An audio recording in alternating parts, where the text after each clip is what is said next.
For Pete's sake, don't run away. These two guys may just duke it out for the title. The PBA returns to ESPN.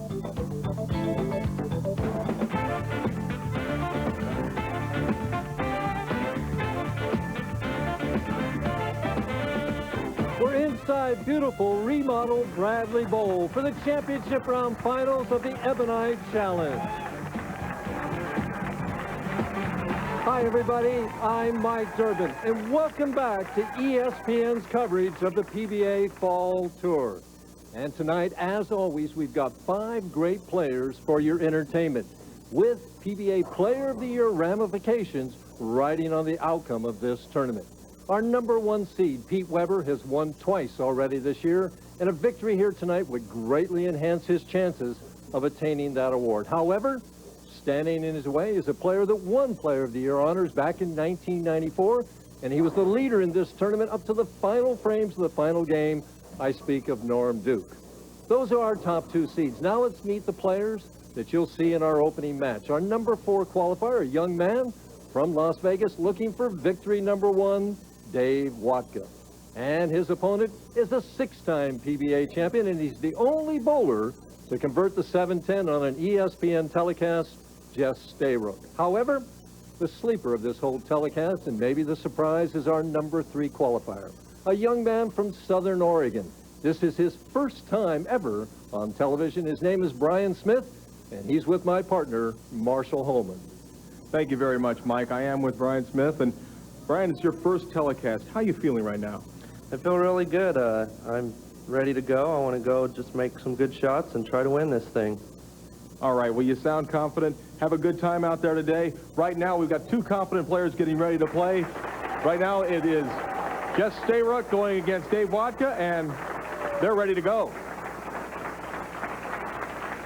The handshake, Wodka on the left, Stayrook on the right. We're using lanes 27 and 28 here at Bradley Bowl in Windsor Locks, Connecticut. Our first tournament of the Fall Tour, the Ebonite Challenge. Stayrook, the only left-hander on tonight's telecast.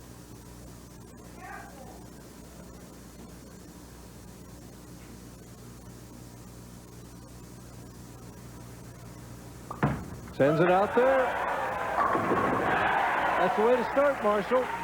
Well, an excellent opening shot for Jess Stayrook. And you can see he clinches his fist, gives you a little bit of a smile. Really? He smiled?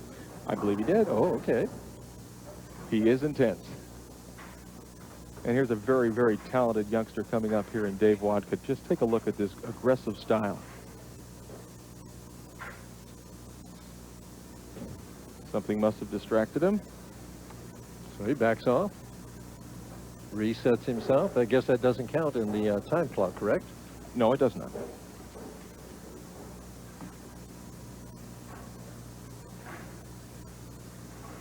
"26 years of age, lets it go. And you can see the power on that shot, Mike. A lot of light hits will carry very, very good today with these strong players. As we mentioned, Dave is from Las Vegas. He's 26 years of age. His wife's name is Lori. He's finished second 6 times in PBA events, 5 times in a regional, once in a national event to Brian Voss last year in Portland. Well, he wants to get that first win, and his goals in bowling to be considered one of the best ever. Ooh, well, pretty lofty goal. Yes, it is.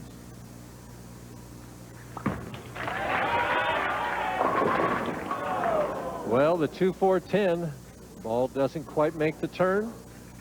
Any difference between these 2 lanes? Well, it looked watching that shot as if the left-hand lane doesn't hook back quite as much. He was a little further to the right on the approach and set the ball down pretty early, but it just slid. He'll go with a hard ball, go straight, try and get to the left-hand side of the 2-pin, knock it into the 10. It's a 2 flush.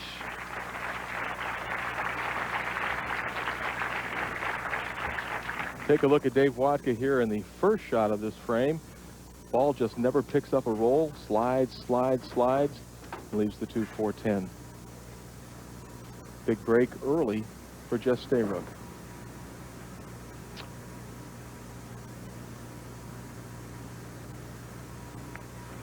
Trying for a double.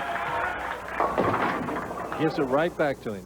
Wow, you know, there's a situation where Jess really wants to just jump all over him after that break, and looks like after 2 frames, Jess will even be trailing by a little bit.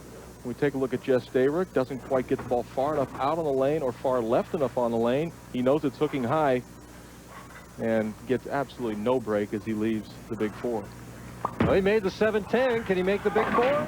No. Very optimistically speaking, Mike, he takes the count. That's a smart thing to do, especially early in the match. So already down to 2 pins early in the match. So Jess is from Tempe, Arizona. A little bit older than Dave. He's 38 years of age. His wife's name is Kathy. Last year he made $78,000. Not a bad year. Had a solid year. And Jess is not unfamiliar coming from the 5th spot to win a tournament. He's done it before. Creeps a little high and leaves the 6-10.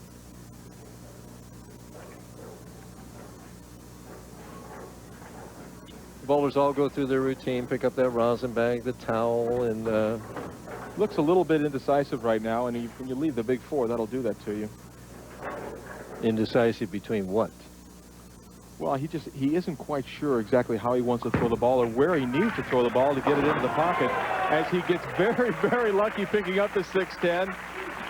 Well, he was practicing on that 7-pin just in case it was there. Just in case. Fortunate to make the spare. Now Dave Wodka with really new life after opening in the 2nd frame. You can see he had a great TV average of over 250 on this pair, Mike. Well, there were 3 of the players that had that kind of average. Wodka had the big average. And as he leaves the 2-4-5, so did Bryon Smith. And I believe Norm Duke. Norm Duke averaged 260 on this pair. I think he had a 300 game in the qualifying. Like I know That'll bump up the average a little bit, won't yeah, it? that'll help it out a lot. 2-4-5. Once again, he'll switch to that harder ball and just throw it straight.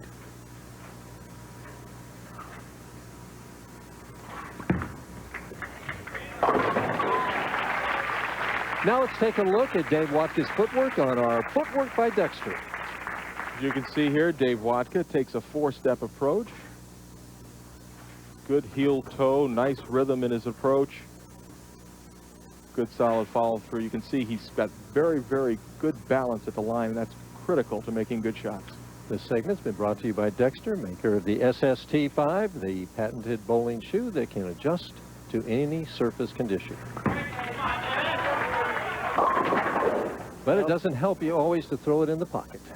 So Dave Wodka made an adjustment, came in light the first time on lane 27, and he helped that ball, did not just let the ball roll off his hand smoothly. He turned the ball just a little bit soon, and the result was through the nose. Hard ball again to make this spare, Marsh. Once again, going with that hard, clear ball. Converts the 3-6-10. We're through 3.5 frames. Both players struggling. Can they find it? Well, we'll find out when we come back. Stay with us.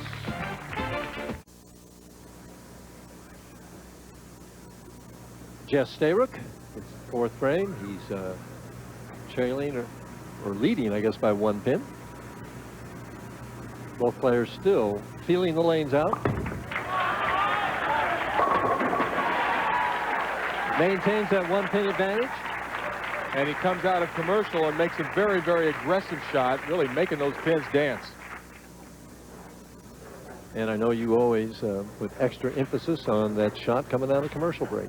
It can sometimes be very difficult waiting around as we see the pin action of Jess Stayrook. See, the ball was light, but driving into the pocket scatters those pins. Still just barely hit the 5. Did you see that? Just enough. Chance to take an 11-pin lead.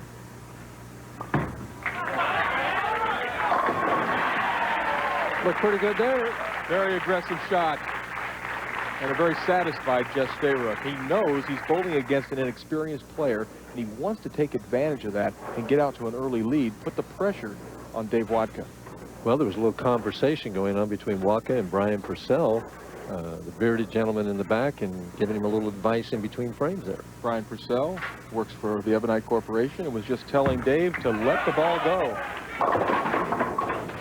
Trust his swing, be aggressive. Those were the words of wisdom from Bryon Purcell to Dave Wodka. Well, boy, I know you always preach that aggressiveness as you're going through the ball. Don't be tentative there. That's what makes Walter Ray Williams possibly the greatest player in the last decade. At the 2-4. Again, changing balls.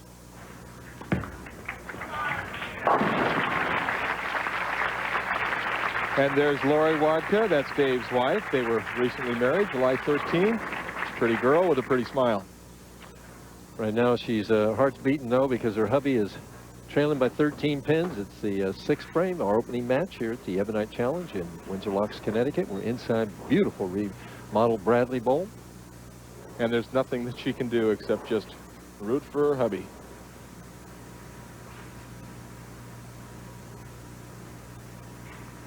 Trying to get something to work on.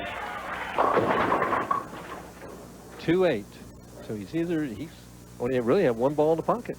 It looks to me as if he needs to make an adjustment, and I think the adjustment that needs to be made is he needs to get softer with his speed and move further left on the approach and try and open the lane up a little bit. When he goes hard and straight from the outer area, it seems to hang on him. So maybe if he moved left, he could get away from that hang spot. Doesn't change balls here to convert the 2-8. Why? He wants to have the ball driving in order to make that sleeper 8 pin. Perfectly covered, gives a safe sign, but he's 15 pins behind with Stayrook working on a double. Does Jess have the advantage being the only left-hander on the telecast tonight? Well, if Jess finds a shot, and he certainly has looked good in the last couple of frames, it would not be out of the question for him to go right through the field. The shot won't change for Jess. He's the only lefty out there. Well, that looks softer. The 6, 7, 10. Still maybe just a little bit careful with his release. And really, right now, he puts Dave Wodka right back into this match. Well, I think if he gets 9 out, it's going to be an even match. That's right. It'll be dead square if he gets 9. Now, earlier, he left the 6-10. And he would have made this the last time he shot would have the made the 6-7. 6-7-10. Gets it over there, but doesn't convert it. We'll take a look at Jess Stayrook. A nice-looking left-handed player. Push away in the second step. Not much of a push away. Little less than shoulder high and really rips through at the bottom. That is the key to his game, is to make sure that he's extraordinarily aggressive at the bottom of the swing. Yeah, but you see that no slide, heel toe on your slide step. Did you ever try that? Well, I always had to slide when I bowled. He's a planner. Leaves the 3-pin in the 7th frame. It's an even match. Both bowlers struggling here. Well, it doesn't have to be high scoring to be exciting. Right now, we do have a very, very close match. It is all square. Jess Stayrook needs to focus and make the 3-pin. Should be no trouble. And it isn't. Well, Jess bounces it back out here. We've got an even match. When we bounce back, we'll be with you right after these commercial breaks. Don't go away.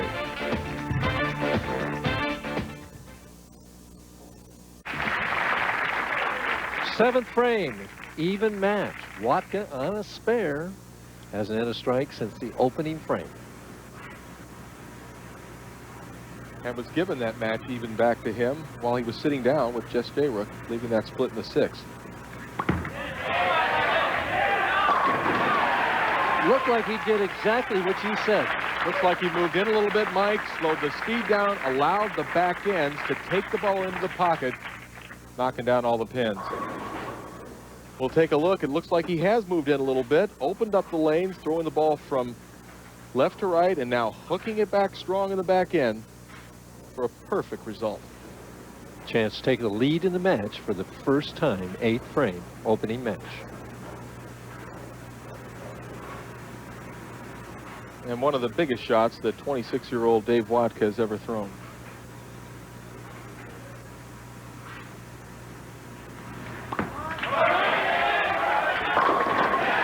Threw it pretty well. Made 2 great shots in a row. Now he really puts the heat on the veteran Jess Stayrook. As you can see, Bryon Purcell from Ebonite going, yeah, that's what I was telling you to do. He finally listened.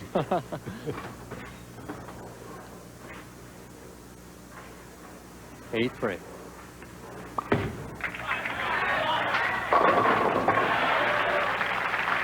I asked Jess why he feels he bowls better when he's angry. Well, I think it brings the best out of me. Most of the time when I'm angry, I don't know, I think I just perform at a higher level, and what I have down deep inside comes out when I'm upset. Well, he better get furious because he's behind by 10 pins right now. I guess I can kind of relate to that, Jess.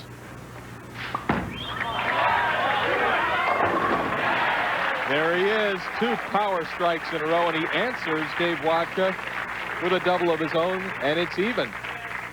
We'll take a look at this ball halfway down, Mike. Now watch it make the hard right turn, drive into the head, or drive the head pin to the sideboard, drive into that 5 pin, and a little reaction from Jess.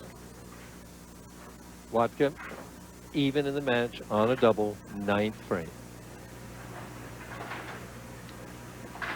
Wodka has the advantage. He can strike out and shut Jess Stayrook out of this match. Anything less than a strike right now, though, it'll be a deficit. Oh, great shot, solid 10. Puts him a pin behind with a conversion. A lot of ringing 10 pins this week, a lot of solid 7s on the left side of the lane. An unfortunate break for Dave, but needs to put it behind him, throw the ball hard and straight, and make the spare.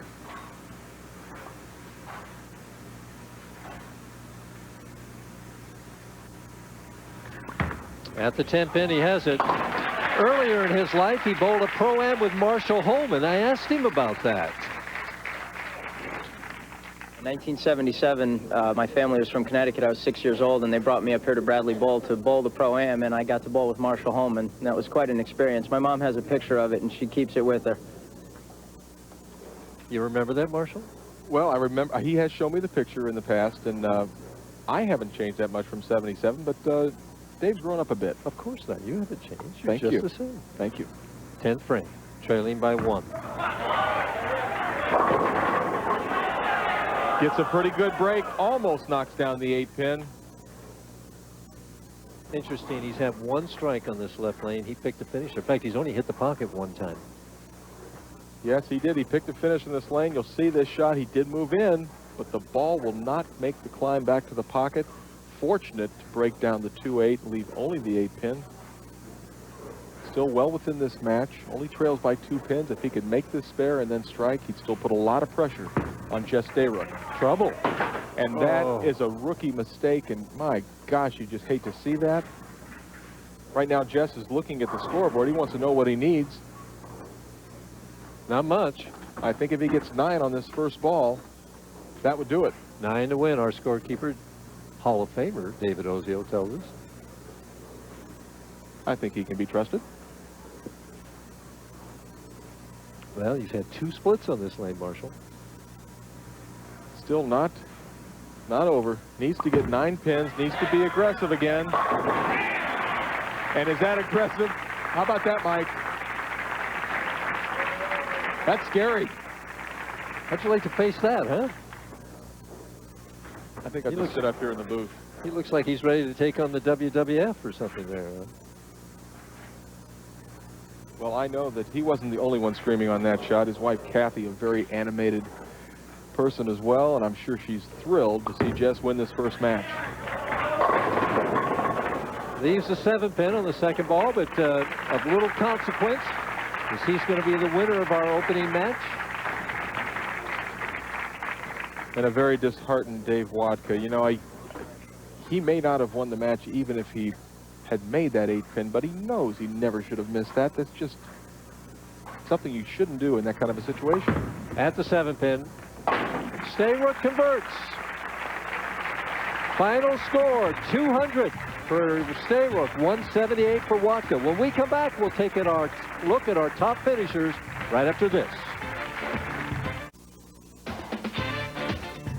Now let's take a look at the top finishers for this week's Ebonite Challenge. Just missing the telecast, he missed by just 12 pins, Dave Arnold. And right behind him, the guy that's always there, the reigning IOF PBA Player of the Year, Walter Ray Williams Jr.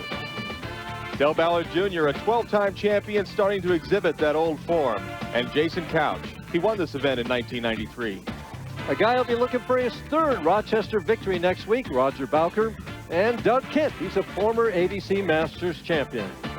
Steve Hoskins, former Rookie of the Year, looking for his 5th title. And Mike Albee, the only player to win all of bowling's majors. Justin Romick, he's a past U.S. Open champion. He continues his steady play. And Bryon Goebel, one of the Tour's most consistent players. Danny Wiseman, after struggling earlier this year, he finds his way to match play. And Brian Himmler, one of the Tour's fast-rising young stars. Bob Learn Jr., he's Mr. 300. He's seeking his first title of 1997. And Tommy DeLutz Jr., he's a talented young player having his best year.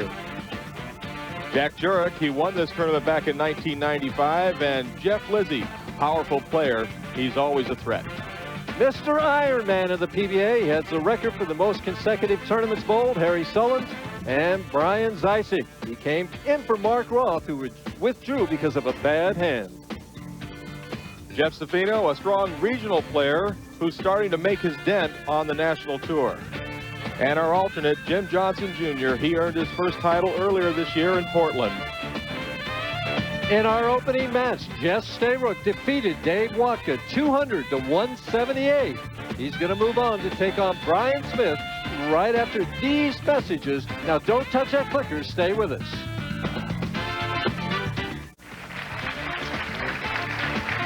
Bryan Smith on the left, Jess Stayrook on the right, and already Bryan Smith has made a very intelligent decision, in my opinion, making Jess start the match because at least he gets a chance to settle down a little bit. Also, Jess had 2 splits on that right lane. Seems like a good play, and Jess is certainly, even though he won that match, he's not locked into this pair, and it's yet to be seen what Bryan Smith will do bowling in his first telecast. First of all, we've got Jess bowling on lane 27.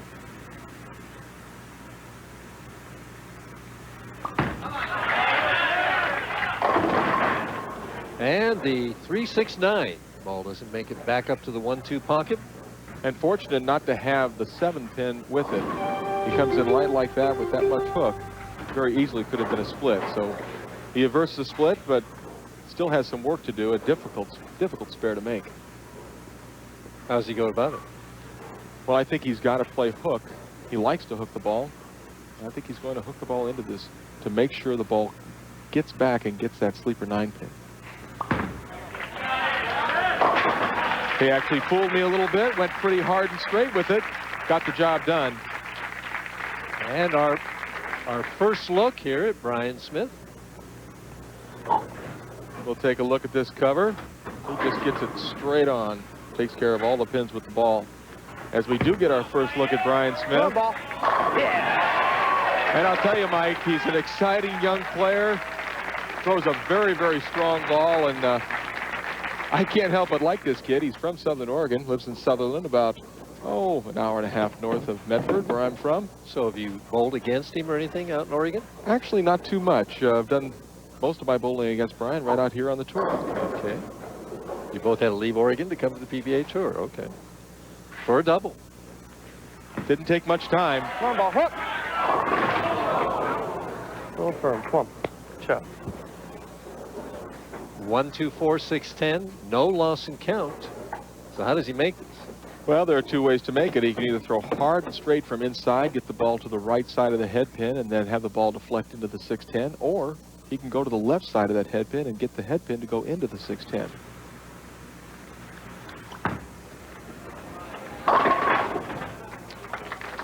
Open in the second frame.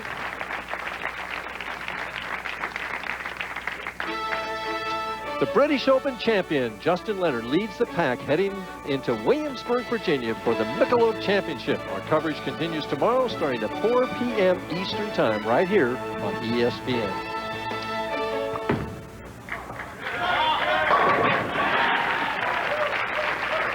Stayrook starting to throw it better and better. He's getting more and more confidence, and it doesn't hurt Jess's confidence to have his opposition struggle a little bit. Well, 178. Most of the time, a professional bowler can beat that score. Yeah. Stayrook with a 14-pin lead has a chance to take a 24-pin lead, but has a little problem with the machine. The ball, here it comes. It was a little bit late coming back. Well, we probably got about 4 or 5 mechanics sitting on that pair of lanes back there, so you'd think they'd be able to get the ball returned quickly. Shouldn't take too much time at all.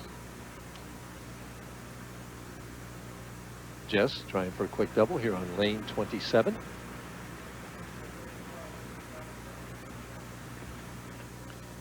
And we hear some talking. I don't know whether it's from the back end or where it was coming from, but Jess definitely heard it and put the ball down. You know, and I really think that is the proper play. Don't just stop, but actually put the ball down and start the machine all over again. Kind of like backing away from a putt and starting that whole pre-shot routine again. For the double. Better and better. A very animated Jess Stayrook takes a 24-pin lead after 3. We'll take a look. Let's see if Jess likes this shot. Wow. I wouldn't want to get in the way of that left-handed slap. Just a great reaction to a great shot. Oh, that was a great shot. Well, it's getting worse instead of better here. Well, 1, 2, 4, 6, 10. And he said it, Mike. He just made a bad shot. Needs to have something good happen, and this is a makeable spare.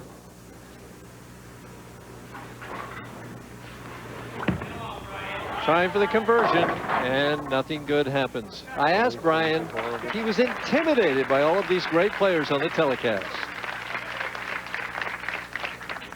No, I'm really excited about doing this tonight. I've been waiting for this for a long time, and this has been a lifelong dream, and I'm just ready to show them what I got and give it everything. Well, everything right now is trailing by 37 pins, but it's still early in the match. Ball that active can string strikes. Yeah, he certainly is not unaccustomed to many strikes in a row. Fortunate to get the 10-pin out. And it looks as if similar problem to what Dave Wodka was having. When he gets the ball to the right, down the lane long, it doesn't recover. It needs to start further to the left-hand side of the approach and stay away from what looks like an out of bounds, especially on lane 27. Well, could it be as he shoots for the 2-pin, uses his strike well? Could it be that the adrenaline surge that he's feeling is just making him throw it a little bit harder right now? That's also a possibility. You know, I said earlier that speed would be a key to Bryon Smith's game. I was telling you that during commercial, and he's playing what I consider to be kind of a touch shot. So it's something where he has to be very, very exacting, not so much with his direction, but with his speed. Trying for 3 in a row. Will it get it? Nope. Leaves the 7-pin. And a smile from Jess. Well, you know, Jess usually is a pretty happy-go-lucky guy, but he's seemed to, in the past year or two, change his mannerisms, has gone to being much more aggressive and much less of smiling Jess, more of gritting his teeth Jess. Well, it got him a victory last year in Wichita. Also a second-place finisher. Finish with the IOF Foresters in Mississauga, Ontario. I think I'm pronouncing that right. Had no problem with making that 7-pin for the people in Ontario. I hate to correct you, Mike, but that's Mississauga. Mississauga, okay, well, I don't mind the correction at all. I appreciate that. Jess Stayrook taking nothing for granted, even though he has a commanding 36-pin lead, wants to continue to put pressure on young Bryon Smith. And does. Perfect shot in the 5th frame. 36 pins in the lead. Right now going at a 2:09 pace. Bryon Smith, 2 opens already in the first 4 frames. Just needs to get something good to happen. Yeah, and even if he doesn't win this match, he certainly would like to come out of it with something positive. Close. Well, that's kind of a obvious adjustment to the last 2 shots where he came in very, very light. He was a little careful with that, didn't quite get the ball out to the target he wanted, came in a little bit high.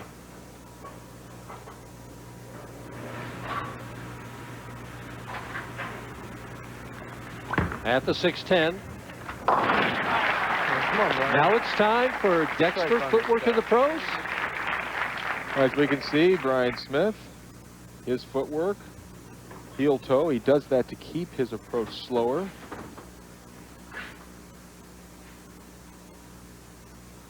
Take another look from head on at a beautiful approach with good balance.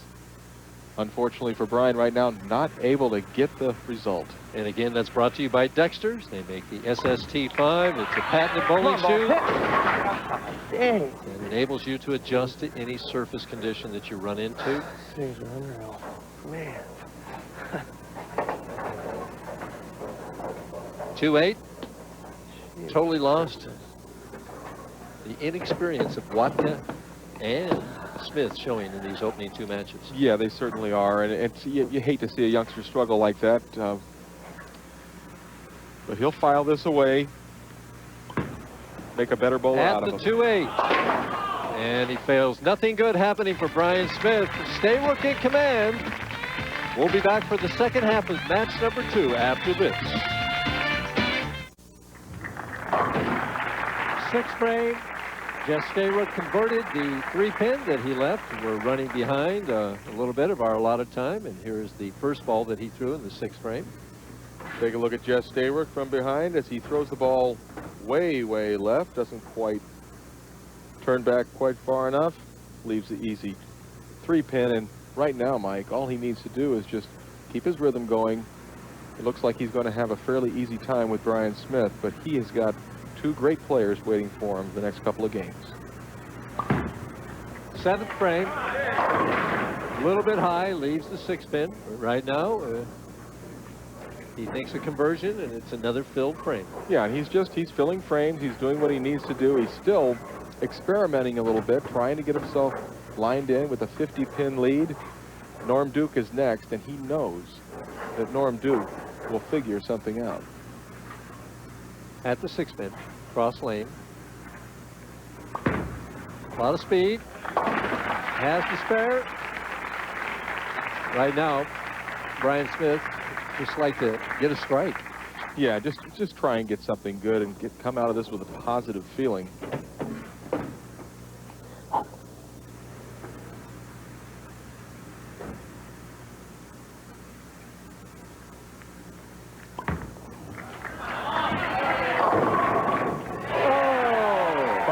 Something good as Mariah has something to smile about. Mike, she flew here all night to be with her husband. As we take another look at this shot, look how much he hooks the ball. Starts it well inside, throws it way to the right, and kind of tickled him over. Well, he moved deeper on that shot, right? Yes, he did. And I know Bryon's parents, Gordon and Charla, are back in Sutherland watching their son, and they're hurting for him right now. They're saying, come on, let's get this double.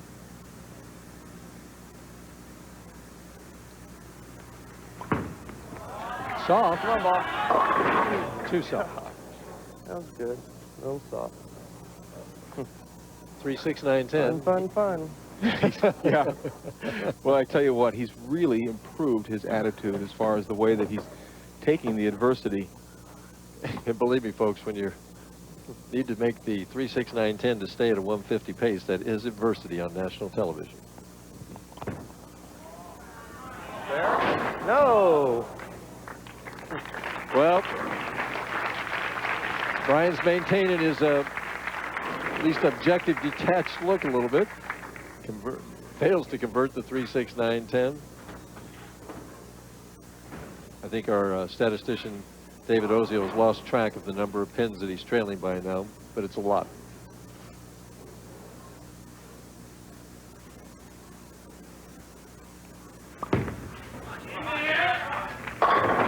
Another 6-pin, the 8th frame for Jess Stayrook. Jess says that his golf game is starting to improve right now. He's not a bad striker of the ball. Well, as most of the players out here on the Pro Bowler Tour, a lot of avid golfers. A nice diversion from being inside the beautiful Bradley Bowl is going outside and hitting a few balls on the golf course. For some of his other hobbies are darts and pool.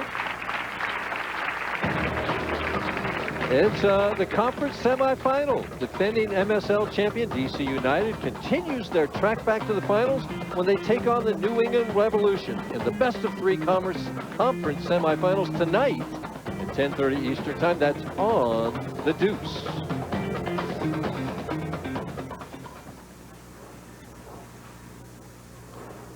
Jess, 9th frame. 61 pin lead. Boy, I don't know if I ever had a 61 pin lead. I have, amazingly enough. I beat the great one by 112 pins one time. So would that be the great one Earl Anthony, or yes, the great one Walter Ray Williams? The great one Earl Anthony, yes.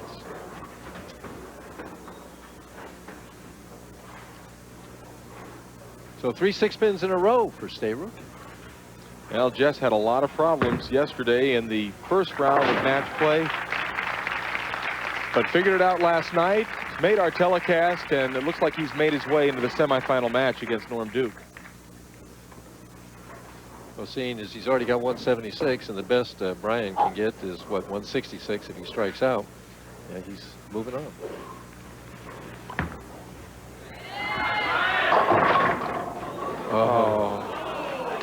Oh my goodness.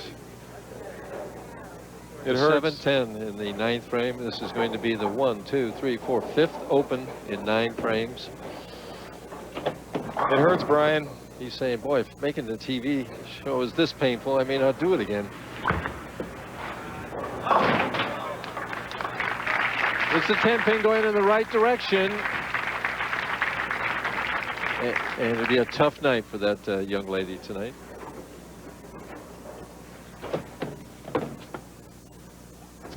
Well, he's going to get a lot of reassurance from his friends and his peers, but it will take a little while for him to shake this off. I think when he gets to Rochester next week, that's when he'll be able to forget about it.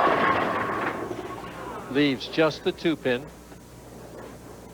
Right now, just trying to stay out of the way. And I hate to mention this, Marshall, but if he picks this up, he stays out of the record books. The low ever is a 128 game. So a conversion. He will make this. You will make this. I'm bold prediction by our expert analyst. He will make this. That's all there is to it. And as usual, Marshall is right. And Bryon. It's a learning experience, young man. You'll get better. And what were you telling me, that you struck out in your first time to finish with... I struck out in 1974 in Tucson, my first telecast for a lovely 149 game, so I know how he feels, and it hurts. Finishes it off with 133. My first time was 160 some, so between the three of us, we didn't break 400 probably or something. Jess trying to finish off with a clean game. Interesting, he had 6 strikes last game, and he only has 3 this game, but he's clean.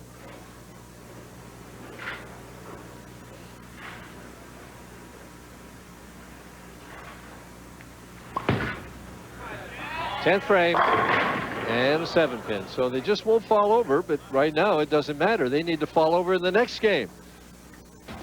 Our second match. Stayrook is a runaway winner over Smith. When we come back, we've got a special feature for you now. It's the Ebonite Challenge Sweepstakes. Stay tuned for that.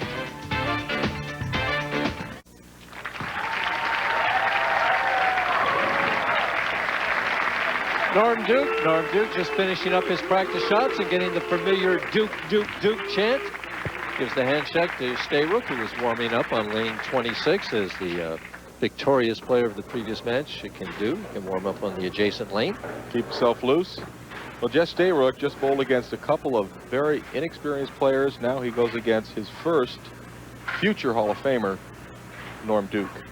Yeah, definitely future Hall of Famer, right?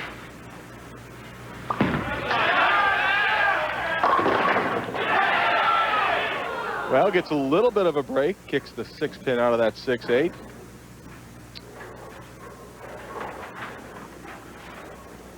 Nobody really taking command of the lanes in the first 3 games as Jess Stayrook gets ready to throw this hard and straight at the 8-pin. You can see Norm Duke already adjusting that thumb hole. Well, right now, Stayrook's opponents are averaging 155 at him, so you can almost guarantee that Duke will bowl more than 155. Yes, Duke also, he doesn't like to use balls that flare a lot. What I mean by flare is when they roll down the lane, they arc in their track.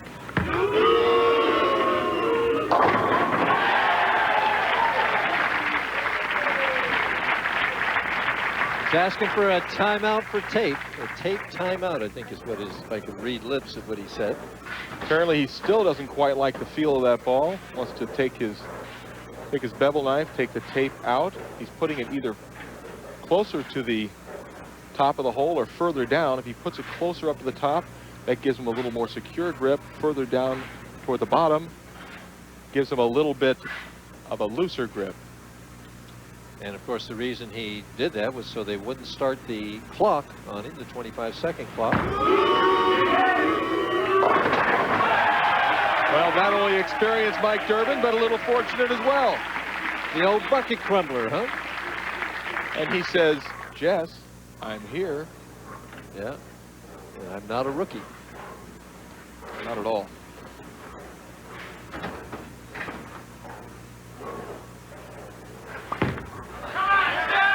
Stayrook pounds it in there.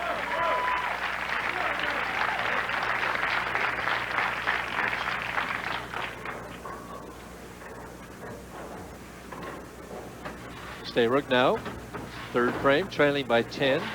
Strike here to even the match. He's putting the ball in the 1-2 pocket. It's a matter of getting that carry, Marshall. And if I'm not mistaken, this is the first time Jess Stayrook is finding himself in a deficit position. He was even in the first match at one point, pulled that one out, won last match, and now trails by 10. Not anymore. My exact thoughts.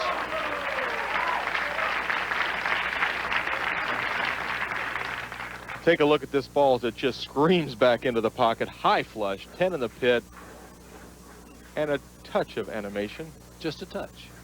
Wait till he really gets warmed up. Third frame, Duke, even in the match, working on 2 strikes.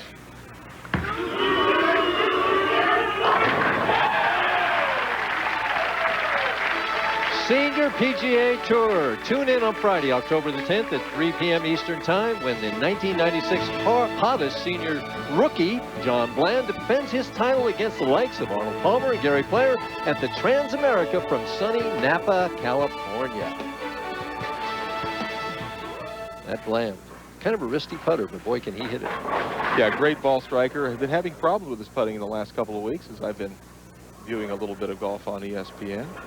And right now we're viewing quite a bit of bowling, and what a difference 12 titles. Yeah, what difference a veteran makes. Came in light last time. We'll see if he makes any adjustments.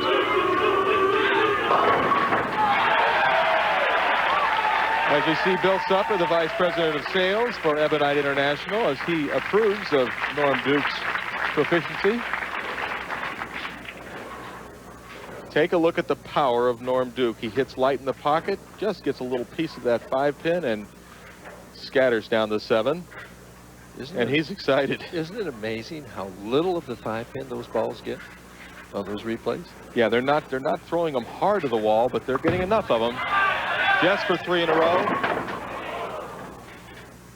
Looked like he just kind of missed the ball. What I mean by that is at the bottom of the swing, when the thumb comes out of the thumb hole and the fingers come up the back of the ball, he didn't quite get the revolutions off his hand, didn't get the good power off his fingers. Finger lift there, kind of a ooze shot. Yeah, just sort of slipped on him. 3-5. Difficult spare.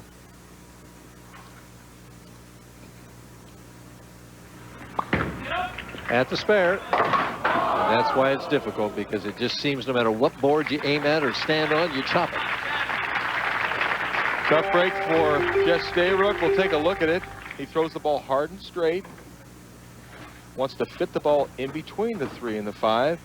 Pulls up on it a little bit. Bang, there's the chop. Happens to all of us. Has to regroup, 5th frame, trailing by 33 pins.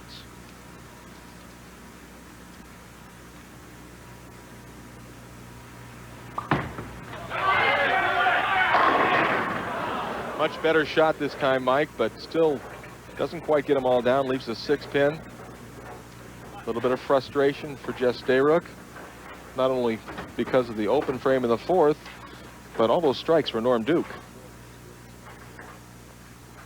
Should be an easy spare.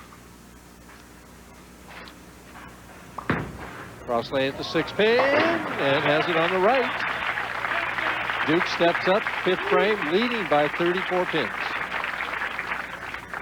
Norm Duke's bowling goals to win the Triple Crown, which I think he has a very good shot of doing, and be voted in the PBA Hall of Fame. That's a no-brainer. That's a lot. Ooh. 2-4-5-8, better known as the dinner bucket. Norm last year bowled 3 consecutive 300 games in Brunswick, New Jersey at the Johnny Petraglia Open. Finished off a block with 2 300s and then started the next one with a 300. Doesn't count as a 900 series, though. Does in my book.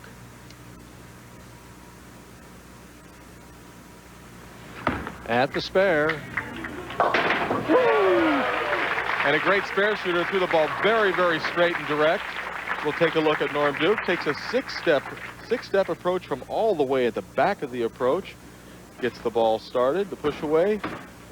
Very much in control, a little more than shoulder-high backswing, and nice knee bend and good reach toward his target. Kind of seems like he just creeps up on the pins there, especially in slow motion. Yeah, great one. And 2-5-8. Leaves another very, very difficult spare. It'll be interesting to see if he throws the ball direct or if he tries to hook the ball into this spare. He almost kind of backed the ball up to make that last spare. He has the ability to change his hand. He can throw the ball very, very straight when he wants to, or hook the ball very. At the spare. 2-5-8, hooking it at. He has it. So, Jess Stayrook trailing by 27 pins. We got the rest of this match to go. We'll be right back. Jess Stayrook still in this match, but needs to strike. Leaves the 6-10, and reminder of you TV fans out there, if you want to enter to be a pin pal, you can get that entry blank at your local bowling center or pro shop. So jump on over there and enter. It's a lot of fun. You might win something.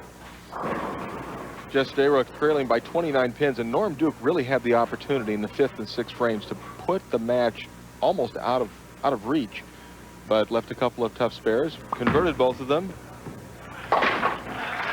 At the 6-10, keeping himself in the game. 29 pins can be overcome. Yes, he still has the opportunity to string together some strikes. If he were to strike 3 times, that would be 20 pins knocked off that 29 pins. So he needs to get a foundation for a double by getting the strike here in the 7th frame. And we see the scoreboard there. Both players kind of struggling in the last few frames.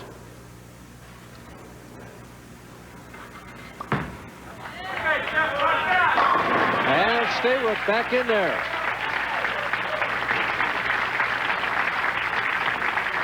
Well, I think for Norm Duke right now, Mike, what he needs to do is be careful of his speed control. Got a little bit fast his last couple of shots, and the ball skidded down the lane and didn't get back to pocket. So I think this ball will be a little bit slower. But it left the 10-pin. Well, a very good shot for Norm. He sort of shakes his head, thought that would take care of the 10-pin, but at least he's back in the pocket. We'll take a look at this ball rolling down the lane. Not only was it thrown slower, but with more finger lift, as you see it driving back to the 1-3. The 6-pin lays in the channel, doesn't take care of the 10-pin. At the 10-pin. I asked Norm if he had recovered from last night when he dropped out of the lead. Boy, you know, in bowling, you lose more than you win always, and that's part of the business. You've got to recover, you've got to bounce back, and I did this earlier in the year, and that was my only title, is losing the lead the last game and then come back and win it on TV. So I'm looking for exactly the same thing for Day. 8th frame, lane 27, through the heart, leaves the 6-10. So he started with 4 strikes. He's trying to back it up now with 4 spares. If he converts this, he'll still lead by 26 pins. Now Duke working at a 2:20 pace. Right now, if Jess Stayrook could take it off the sheet in the 8th, 9th, 10th, 11th, He still has 234 possible. Jess knows he's not out of it yet. Backs it up at the 6-10. Well, he made it exciting, but I don't think there's a better spare shooter on our tour than Norm Duke. Not even Walter Ray? Not even Walter Ray. Maybe they're tied. Dead-eye, 2 dead-eyes, huh? Yeah. 8th frame, big shot here, trailing by 26 pins. Taking just a little bit of extra time. Wants to make sure of this shot. And does. Boy. Beautiful shot from Jess Stayrook. Down by only 16 pins now. Can strike in the 9th frame. Get it to 6. If we take a look at Jess, watch how he extends way through this ball. Great extension. Now here it comes. And it doesn't get any better. It doesn't have to be any better than that. Stayrook, 9th frame, can cut it to 6 pins and set up the 10th. And with the strike here, he can still keep 234 in the bank. Best Norm Duke can do is 240.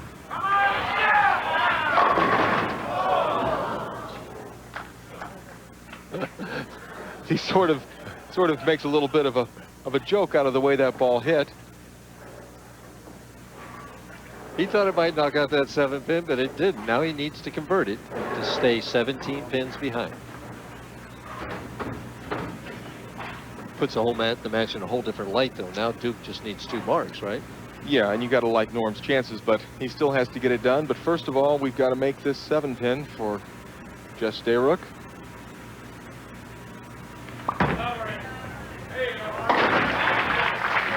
No problem.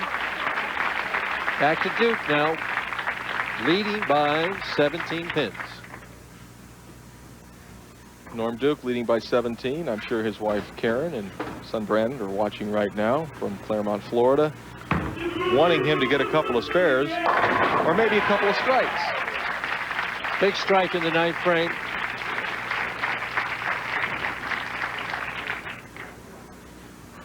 And there's our proprietor here at Bradley Bowl, Alice Jarvis. Makes everybody feel at home. PBA is in its 24th year coming to Bradley Bowl. And they really have done a beautiful job with the facility. They've upgraded the interior and the exterior of the center. Makes it a pleasure to be here. For the lockout. Does he need to make this? He needs to make this spare to lock out Jess Stayrook.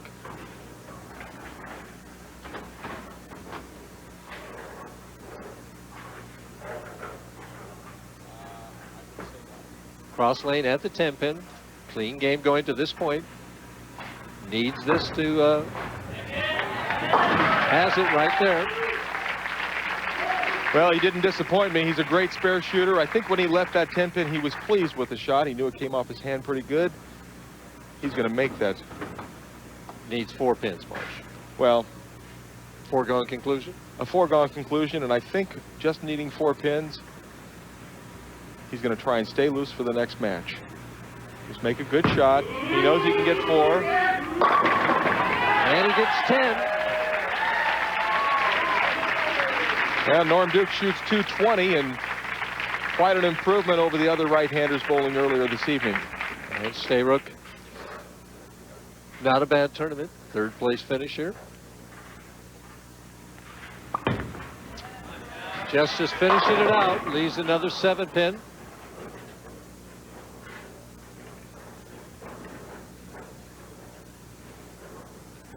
Couple of key shots there. 7 pins in the 9th frame and 10th frame. They both could have gone. Yeah, it could have been a completely different match, but as it stands, Jess will finish 3rd, and Norm Duke has the opportunity to go for the title. Our winner in the semifinal match, Norm Duke. When we come back, we're going to take a look at championship frame right after this.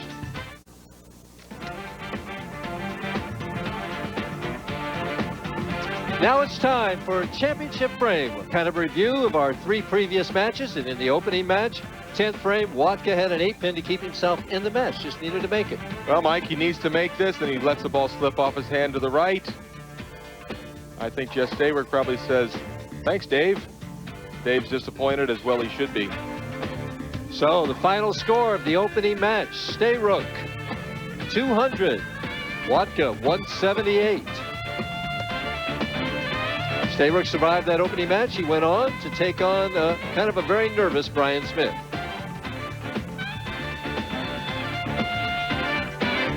And Jess Stayrook in the 9th frame just basically needs to keep the ball on the lane, trying to keep himself ready for the next match. Makes a nice shot, leaves the 6-pin, but it was enough. It was enough for him to ensure victory, his second in a row, this time 194 to 133 for Bryon Smith. He just assumed, forget that. However, in our semifinal match, Norm Duke needs this 10-pin in the 10th frame. And being the great spare shooter that he is, he goes to the left side of the approach, throws the ball hard and straight, and absolutely no problem, but he makes sure of it. Well, he wanted to make sure he didn't bounce over it or something at that point in time. But anyway, he's a winner in our semifinal game, 220 to 202, setting up the match that everybody wanted to see. Norm Duke, former PBA Player of the Year, taking on Pete Weber, trying to be Player of the Year this year. Who'll win? Stay tuned. Capacity crowd here at Bradley Bowl in Windsor Locks, Connecticut. Pete Weber, big match for Pete.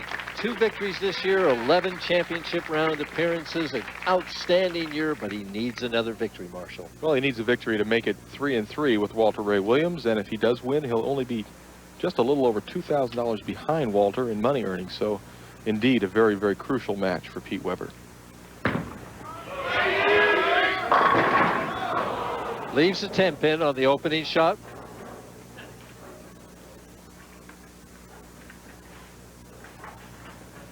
Pete Weber generally likes to make his opposition finish first. At the 10-pin. No trouble. Pete normally likes to finish. Pete generally does like to finish first. That's right. That was my mistake. But he must feel like he likes the right lane a lot better. But Norm picked a finish on the left lane in the semifinal match. Mike, Norm Duke led this tournament almost from the opening gun, and it wasn't until the last game of the position round as we see Norm Duke in this beautiful position at the foul line, throwing the ball a little bit slower, driving it back into the 1-3 pocket. Norm fell out of the lead in the last game in a 42-game format. I think he feels like he deserves to win this one, but he's going to have to earn it. Trying for a quick double. Leaves the 4-pin. Just a tick high. Just a pinch. He sort of shrugs his shoulders, and I think he thought that ball was going to hold pocket. Came in just a little bit high with a conversion. The match will stay all even.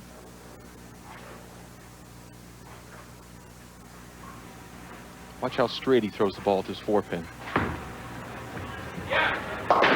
Falls a little off balance, but still. And we see what Marshall was talking about. Norm has led this tournament the 2nd through the 5th rounds and was leading all the way through the 6th until the last part. Weber just a progression steadily upward. We'll take a look at Norm Duke as he falls off balance a little bit on the spare. No problem. Weber, 2nd frame. Hooked early on him, and he got the kick of the 4-pin. That ball started hooking very, very soon on the lane, and I'm surprised that it held pocket, but Pete says, I knew it was going to strike all the way. He says, I'll take it. And we'll take a look at make a move on the next one. Pete Weber in match play. He split with Norm Duke, but you see the 278 to 214. Weber had to win that match by 42 pins in order to be our tournament leader. And he did just a little bit better than that. Chance to take a lead in the 3rd frame. Soft 10-pin again.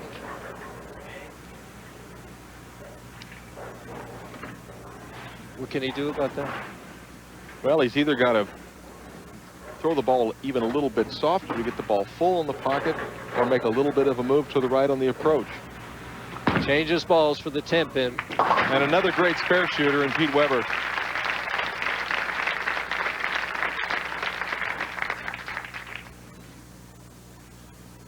Duke, third frame, even match. Needs to strike to keep it that way.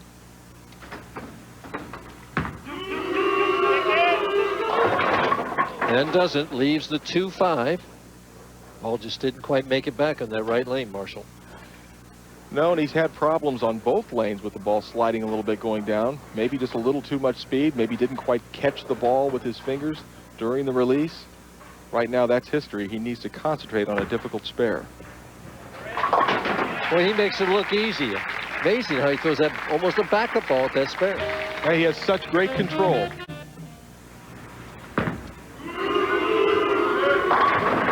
Well, the crowd yelling Duke. And he strikes in the fourth frame to maintain a 2-pin deficit.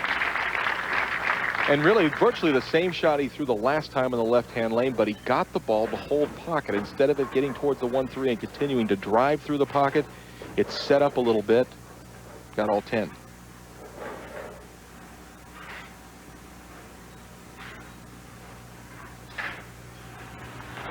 Weber, fourth frame. And I see why he picked the finish on this lane. Yeah, he likes that lane. Very comfortable shot. And there's his wife, Tracy. So we take a look at very familiar style of Pete Weber with an extraordinarily high backswing. Look how high it gets over his head, well over his head. And he drives through in a nice slide and a great follow through. Great result. Now to get the 10-pin out on lane 27. He went for extra hit, Mike. And he got it out.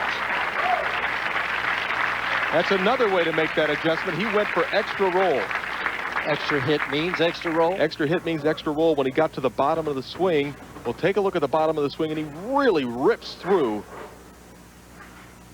Watch the ball turn back to the pocket. 6-pin smashes the 10-pin out. Great result. What a break for Norm Duke as the 4-9 was standing momentarily.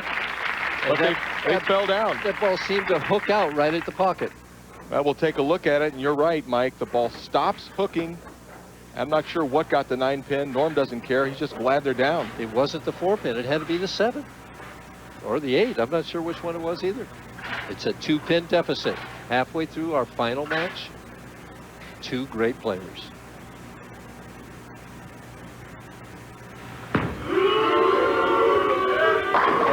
For the lead, and he gets the finish over there. And that's his best shot of the match right now. That ball didn't need to hook out. It was just lodged in the pocket all the way. He's now up by 8 pins. Well, Weber knew that it wouldn't be easy, and he'd have to earn it against a guy like this. I think this is a key shot right now. He's fallen behind for the first time in the match on his good lane. Very important to keep the momentum and to take that 8-pin deficit, put it back into a 2-pin advantage.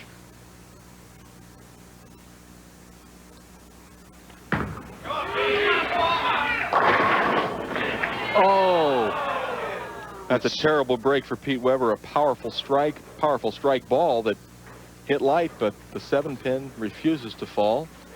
We take a look at the tournament chairman, Ken West, who's been a great friend of professional bowling all the way since the middle 70s when we first started coming here. He's run every tournament I've ever seen here.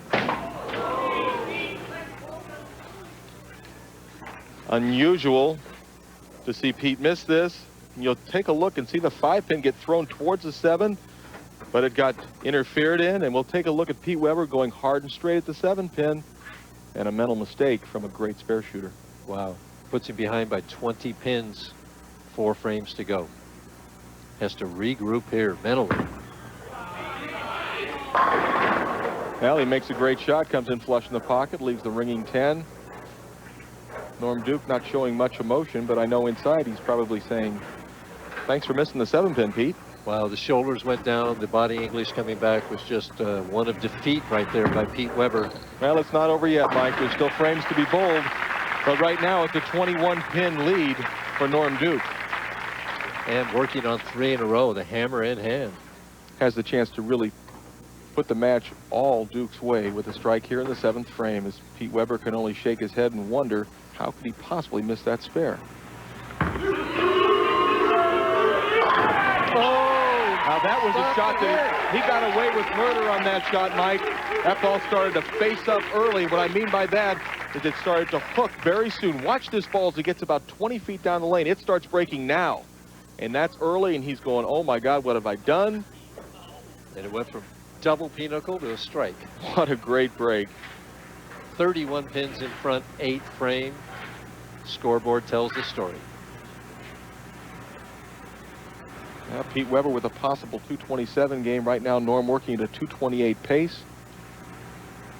Up by 31 pins.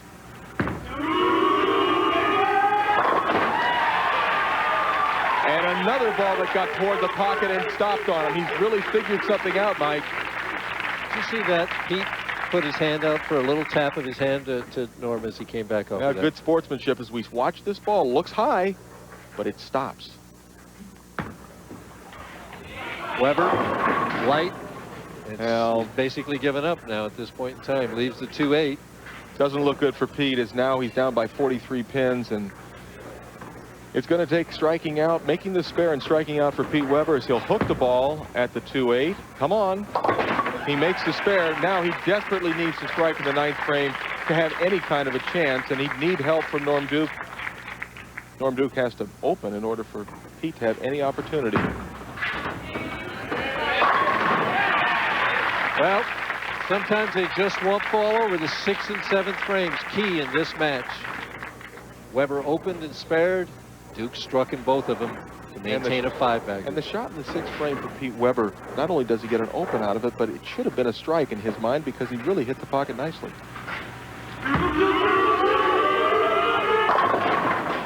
Yeah, he definitely figured out how to get the ball down the lane and have it hold pocket. Spare conversions, all he wants right now, basically, is a spare here, and it locks up the match if he keeps the ball on the lane. Yeah, this is pretty much over right now. Norm Duke has taken back that leading position that he had throughout most of the tournament. Right now he has 207 if he doesn't show up for the 10th frame. Probably needs just about 2 or 3 pins to lock it up. This will be Norm's 2nd championship of the year, and even though he comes into this tournament with almost $100,000 in earnings, he told me yesterday that the year has been a disappointment to him. He feels he should have done much better. That's enough right there. He's a winner. He knows it. A lot of mutual respect between Pete Weber and Norm Duke. And you just know they'll be bowling again soon. At the 10 pin. No trouble. 2 clean games. A strike, and he'll finish with 236. Pete Weber, another disappointment. I think this is his 4th second-place finish of the year. 2 wins. Still some tournaments left in the fall tour, though. He goes over $2 million in earnings no matter what, though. He's still got a shot at Bowler of the Year, but he knows he has to win at least once.